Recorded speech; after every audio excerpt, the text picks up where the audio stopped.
Hi guys, this week we're reading passage 410, The Koala, Is It a Bear? The koala bear is a mammal found only in Australia.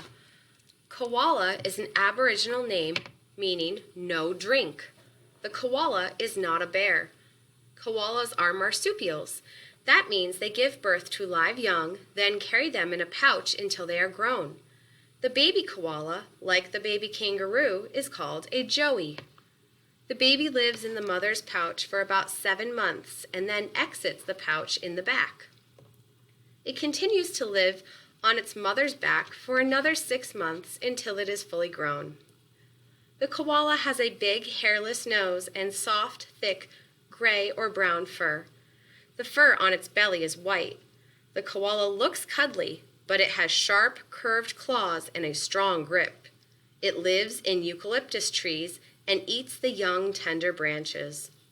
Koalas get their liquids from the eucalyptus leaves, so they do not drink water. They are nocturnal animals. That means they sleep during the day and are active at night. Koalas only leave their tree to go to another tree. This puts them at risk of being hit by cars that cannot see them in the dark. Koalas are an endangered species. People are working hard to save them, but their numbers continue to decrease.